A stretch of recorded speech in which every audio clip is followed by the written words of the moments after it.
नहीं गिरता। चलिए आप देखिए, खैर ज़रा तवज्जो से बात सुने। देखिए हमारा टॉपिक जो है वो एम्पेयर्स सर्किटल लॉ जो है वो कंटिन्यू है अभी तक, ठीक है।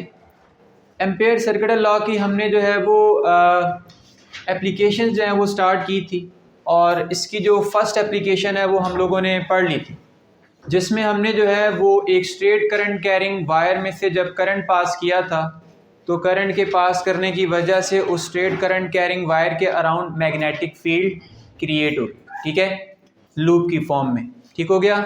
और हमने जो है उसके बाद उस लूप के अंदर जो है वो मैग्नेटिक फील्ड स्ट्रेंथ की वैल्यू जो है वो किसी भी पॉइंट पे कैलकुलेट की थी, ठीक हो गया। अब जो इसकी सेकंड एप्लीकेशन है वो है magnetic field due to a current carrying solenoid, ठीक हो गया। Magnetic field due to a current carrying solenoid. अब सबसे पहले तो हमें ये पता होना चाहिए कि सोलेनॉइड क्या है, ठीक है। ये सोलेनॉइड क्या है, तो बेसिकली अगर आपके पास मैं ये कहूँ सोलेनॉइड को डिफाइन करने के लिए कि सोलेनॉइड जो है वो बेसिकली एक कॉइल है, ठीक है। अगर आपके पास एक कॉइल है, यूं कहें अगर आप कि अगर आपके पास एक कॉइल है और आप उस कॉइल को जो है वो कार्डबोर्ड के ऊपर ऐसे वाउंड करना स्टार्ट कर दें, ठीक हो गया। एक करंट कैरिंग कॉइल आपके पास, कंडक्टर, ठीक हो गया, करंट कैरिंग कॉइल या वायर। आप उस वायर को जो है वो कार्डबोर्ड के ऊपर इस तरीके से वाउंड करना स्टार्ट कर दें, ठीक हो गया। और वाउंड करने के बाद अगर आप उसको हटा लें तो जो शेप आपको मिल रही है वो शेप दरअसल कैसी होगी, हेलिक्स की फॉर्म में होगी, ठीक हो गया। स्पाइरल शेप आपको मिलेगी, बिल्कुल वैसे ही जैसे एक स्प्रिंग होता है, ठीक हो गया। तो मैं आपको जो है वो यही बता रहा हूँ कि अगर आपके पास एक करंट कैरिंग कॉइल है, बिलफर्ज यहाँ पे आपके पास ये करंट कैरिंग कॉइल है, मेरे पास स्ट्रेट करंट कैरिंग कॉइल या वायर। अब आप क्या करें कि इसको जो है वो कार्डबोर्ड के ऊपर, या आपके पास एक कार्डबोर्ड है, ठीक है, इसके ऊपर आप इसको वाउंड करना स्टार्ट कर दें, इस तरीके से जो है वो इसको वाउंड करना स्टार्ट कर दें। अब वाउंड करने के बाद जब आप इसको हटाएंगे यहाँ से तो जो शेप आपको मिलेगी वो शेप कुछ इस तरीके की होगी, ठीक हो गया। तो ये अब जो है ये जो करंट कैरिंग कंडक्टर था या करंट कैरिंग वायर थी, दरअसल अब इसने जो है वो एक हेलिक्स की जो है या स्पाइरल शेप जो है वो इख्तियार कर ली, ठीक हो गया। अब इस टाइम पर ये जो शेप हमारे पास है इसको हम सोलेनॉइडल शेप कह सकते हैं। ये एक सोलेनॉइड बन चुका है, ठीक हो गया। ये क्या बन चुका है, अब एक सोलेनॉइड, ठीक हो गया। अब अगर आप इस सोलेनॉइड को बैटरी के साथ कनेक्ट करें, मैं ये कह रहा हूं कि इस सोलेनॉइड को आप क्या करें, एक बैटरी के साथ कनेक्ट करें। तो बैटरी के साथ जब आप इसको कनेक्ट करेंगे, देखिए यहां पर हमारे पास ये है सोलेनॉइड, ठीक हो गया। इस सोलेनॉइड के एक एंड को आपने बैटरी के एक टर्मिनल के साथ कनेक्ट कर दिया और सोलेनॉइड के दूसरे एंड को बैटरी के दूसरे टर्मिनल के साथ कनेक्ट कर दिया। अब क्या होगा कि जब आप इसको बैटरी के साथ कनेक्ट करेंगे तो सोलेनॉइड में से क्या अब पास कर रहा है, करंट, ठीक हो गया। सोलेनॉइड में से अब क्या पास कर रहा है, करंट, जब आपने इसको बैटरी के साथ कनेक्ट किया। तो जब आप इसको बैटरी के साथ कनेक्ट कर देंगे और करंट पास होगा इस सोलेनॉइड में से, तो सोलेनॉइड के इर्द गिर्द क्या क्रिएट हो जाएगी, करंट की वजह से मैग्नेटिक फील्ड। क्योंकि हम इलेक्ट्रोमैग्नेटिज्म पढ़ रहे हैं और हमने ये बात तो पढ़ी है कि जब किसी करंट कैरिंग कंडक्टर में से करंट पास हो तो उस करंट कैरिंग कंडक्टर में से या उसके इर्द गिर्द क्या क्रिएट हो जाता है, मैग्नेटिक फील्ड। और आपको याद होगा कि मैंने बताया था कि ये जो मैग्नेटिक फील्ड की शेप होती है ये हमारे पास जो है वो कंडक्टर की शेप पे डिपेंड करती। अगर आपके पास जो करंट कैरिंग कंडक्टर है वो स्ट्रेट है, स्ट्रेट करंट कैरिंग कंडक्टर है, तो जो मैग्नेटिक फील्ड क्रिएट होगी करंट के पास करने की वजह से वो कंसेंट्रिक सर्कल्स जैसी होती, ठीक हो गया। लेकिन अगर आपके पास सोलेनॉइडल शेप है, ठीक हो गया, अगर आपके पास एक सोलेनॉइड है, वो करंट कैरिंग वायर जो है वो स्ट्रेट करंट कैरिंग कंडक्टर नहीं है अब, सॉलिनाइडल शेप है, तो जब सॉलिनाइड में से करंट पास होगा तो सॉलिनाइड के इर्द गिर्द जो करंट के पास करने की वजह से मैग्नेटिक फील्ड क्रिएट होगी वो सर्कुलर या कंसेंट्रिक सर्कल या सर्कुलर लूप में नहीं होगी।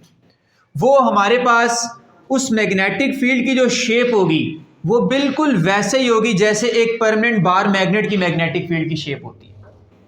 आपके सामने मैंने यहाँ पे परमानेंट बार मैग्नेट जो है वो बनाया हुआ है, जिसका एक पोल आपके पास नॉर्थ पोल है और दूसरा आपके पास जो है वो साउथ पोल है। ठीक हो गया।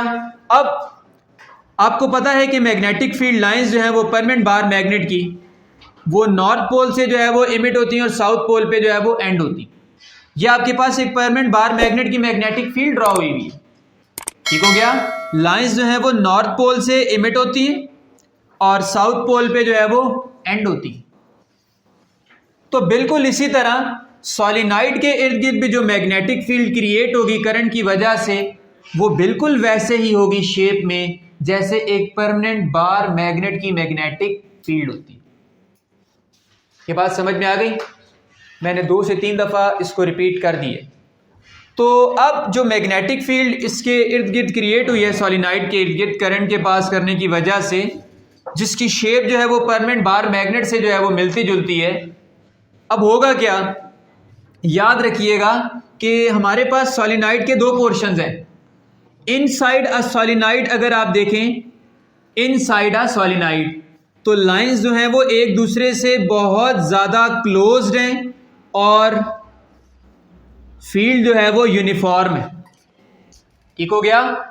फील्ड क्या है? यूनिफॉर्म।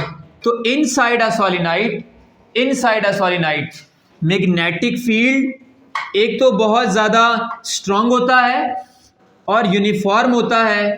क्यों? क्योंकि लाइंस के दरमियान स्पेस बहुत कम होता है। मैग्नेटिक फील्ड लाइंस एक दूसरे से बहुत ज़्यादा क्लोज्ड होती हैं। ठीक हो गया। जबकि अगर आप सॉलिनाइड के इनसाइड की बनिस्बतन बाहर की तरफ अगर देखें, ठीक है, outside a solenoid, so outside a solenoid lines के दरमियान स्पेस बढ़ता जाता है। लाइंस के दरमियान स्पेस जो है वो इंक्रीज होता जाएगा। इसका मतलब है कि आउटसाइड अ सॉलिनाइड फील्ड जो है वो वीक होती है। क्या होती है? वीक। और इनसाइड अ सॉलिनाइड फील्ड जो है वो स्ट्रांग होती है। ठीक हो गया। क्योंकि लाइंस के दरमियान स्पेस जो है वो कम है, वो एक दूसरे से बहुत ज़्यादा क्लोज्ड हैं। तो इससे क्या होता है कि एक तो फील्ड जो है वो यूनिफॉर्म हो जाती है इनसाइड अ सॉलिनाइड और बहुत ज़्यादा स्ट्रांग होती है। जबकि आउटसाइड अ सॉलिनाइड लाइंस के दरमियान स्पेस बढ़ता जाता है और फील्ड जो है वो वीक होती जाती है। तो अगर आप इनसाइड अ सॉलिनाइड और outside a solenoid magnetic field का मवाजना करें, कंपैरिजन करें, तो इनसाइड अ फील्ड इतनी ज़्यादा स्ट्रांग है और बाहर जो है उसके कंपैरिजन में वीक है, तो हम ये कह देते हैं कि आउटसाइड अ सॉलिनाइड तकरीबन जो है वो फील्ड जीरो हो जाती है। हम उसको कंसिडर नहीं करते।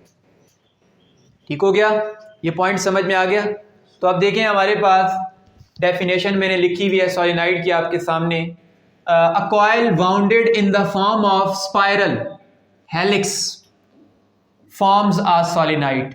दरअसल ये एक कॉइल है कि जब आप उसको वाउंड कर दें तो वाउंड करने के बाद वो कौन सी शेप जो है वो इख्तियार कर लेती है? स्पाइरल शेप या हेलिक्स शेप, यानी कि स्प्रिंग लाइक शेप। ठीक हो गया। तो हम इसको क्या कह सकते हैं कि क्या बन चुका है? सॉलिनाइड। अब क्या होगा कि अगर आप सॉलिनाइड में से करंट पास करें, when current is passed through a solenoid then magnetic field is set up around a solenoid. तो करंट के पास करने की वजह से सॉलिनाइड के अराउंड क्या सेटअप हो जाएगा? Magnetic field setup. ठीक हो गया। अब the magnetic field lines around a solenoid is same as that of a magnetic field of a bar magnet. जैसे एक परमानेंट बार मैग्नेट की मैग्नेटिक फील्ड होती है, तो सॉलिनाइड की भी जो मैग्नेटिक फील्ड होती है वो बिल्कुल वैसे ही होती है। ठीक हो गया। लेकिन एक बात याद रखिएगा, सॉलिनाइड इज बेसिकली एन इलेक्ट्रोमैग्नेट। सॉलिनाइड एक इलेक्ट्रोमैग्नेट है। अब इस बात का क्या मतलब है, कोई बताएगा? सॉलिनाइड इज एन इलेक्ट्रोमैग्नेट। देखिए सॉलिनाइड में से जब आपने करंट पास किया है तब मैग्नेटिक फील्ड जो है वो क्रिएट हुई है, बिल्कुल वैसे ही जैसे परमानेंट बार मैग्नेट की है।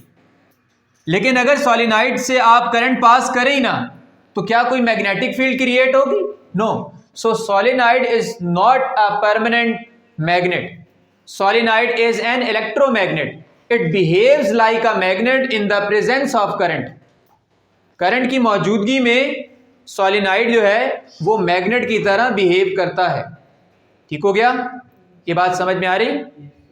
तो सॉलिनाइड के बारे में आपको बताया, सॉलिनाइड की मैग्नेटिक फील्ड के बारे में आपको बताया, ये बात बताई कि इनसाइड अ सॉलिनाइड फील्ड जो है वो बहुत ज़्यादा स्ट्रांग होता है, यूनिफॉर्म होता है, क्योंकि लाइंस क्लोजली जो है वो एक दूसरे के साथ क्लोज्ड होती हैं, उनके दरमियान स्पेस कम होता है। और ये बात बताई कि आउटसाइड अ सॉलिनाइड फील्ड जो है वो इनसाइड सॉलिनाइड के कंपैरिजन में बहुत वीक होती है, इसलिए हम जो है उसको निगलेक्ट कर देते हैं। ठीक हो गया? हम ये कह देते हैं कि आउटसाइड अ सॉलिनाइड जो है वो फील्ड क्या है? जीरो है। ठीक है? होती है लेकिन बहुत वीक होती है। ठीक हो गया?